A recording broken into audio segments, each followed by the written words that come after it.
Hello everybody, you're joining us from Baptist World Congress, and I'm here to have a little bit of a chat with Isabella Senior, who is the 18 to 35's Development Coordinator with the Baptist Union of the UK. Isabella, welcome to Australia. To see you. Thank you to Australia. Thank you so much, yes. It's been amazing. Have you had some Australia highlights so far? Oh, I must say the koalas. I saw them and I literally just cried for 2 minutes solid. And I was like, this is such a weird reaction to seeing a koala, but I was just so happy to be here. This has been a long time coming to actually be able to see them and realize, oh yeah, I am in Australia, have been really good. Just a sign of God's faithfulness. Yeah. So it's been really cool to see that. And yeah, I'm loving hanging out with people, same with you, Maddy, and getting to know you more has been really fun. Yeah. So look, koalas are a national treasure. I know, I can tell, and I understand that now way better than before. I love them, yeah, but they're really cute and nice. Well, tell us a little bit about yourself and also your role that you do with the Baptist Union in the UK. Yeah, so I'm Isabella, as you said, and my role is with 18 to 35s in the UK. So that's really England and Wales. But what I do is I support churches that want to run incarnatships. I create learning communities for 18 to 35s, people that are perhaps starting to consider calling, others that want to just be Brazilian disciples wherever they are, others that want to grow in discipling others. So I do a bunch of stuff that helps them grow as leaders, grow as disciples, and just really feel empowered in our Baptist movement to not feel like they're the ones that choose in their churches, but even though they are the ones that choose in their churches, they're part for something much bigger, and there's support available and encouragement available. How I came to be in this role is a really interesting story as well. So I'm from Brazil originally. That's where I grew up. That's where I spent most of my teenage years. And then when I was 15, I went to a mission trip in the UK, in London.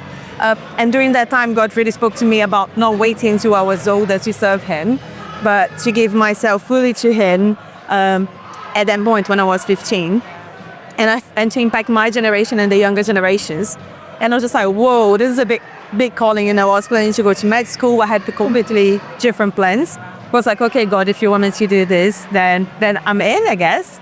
Went back to Brazil. And then when I turned 18, the same church that had fostered me when I was 15 invited me to go back to the UK.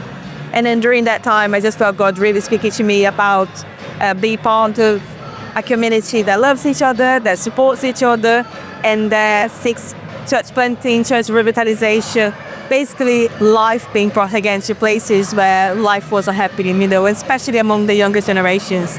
So that's been something that's been in my heart for the past decade. So to be able to participate and contribute to that in a national scale in the UK has been a huge privilege and a joy. Yeah, it's so wonderful. And you have also been contributing in that Next Generation space this week as well. We had the privilege of working together at the Next Gen Leaders Summit at the beginning of this week. Do you have any highlights from that? It was an incredible couple of days. Yeah, so good. I just loved seeing people having the conversations around the table. So the way that we did it was you have a talk, and then we go back to the tables and actually hear from each other and are able to just meet each other, to get to know each other, to hear their experiences, how things are different in different contexts.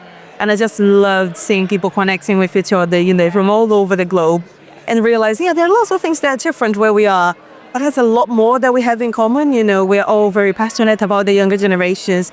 We want to be resilient disciples. We want to grow in our faith. We want to grow in our leadership. And we're here for the long run. We're not here for the long term. We're not here just for this time now, and that's it. We want to run the race marked out first by Jesus, and to be in that space with everyone in the same heart and the same vision, hugely encouraging. Yeah, I loved that. And the talks, everything, was just so enriching, and I loved being part of it. And I thought I took a lot away from it. Yes, it was incredible, though, wasn't it? Around 250 young leaders from across the globe that really lent it, sitting with strangers from different cultures, but they really took the opportunity to learn from one another. That was definitely one of my highlights. It's want to see a picture of heaven. So I really enjoyed it. And for many young adults, they feel like, oh, I'm kind of lonely in what I'm doing. People don't really understand me. I don't really get it. And then they come to this space and they're like, oh, actually, you do get it.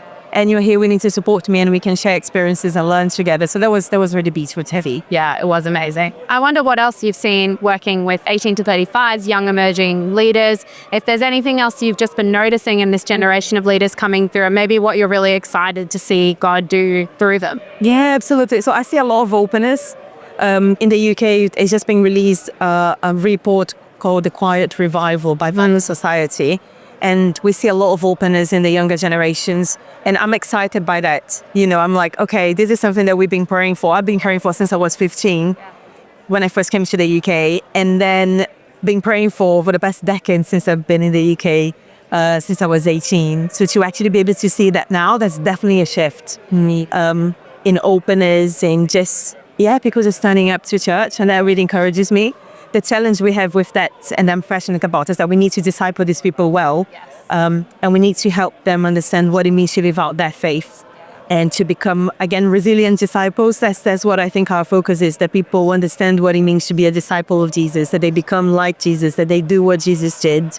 And they're able to share that with people in a really, with integrity, because they're doing it themselves.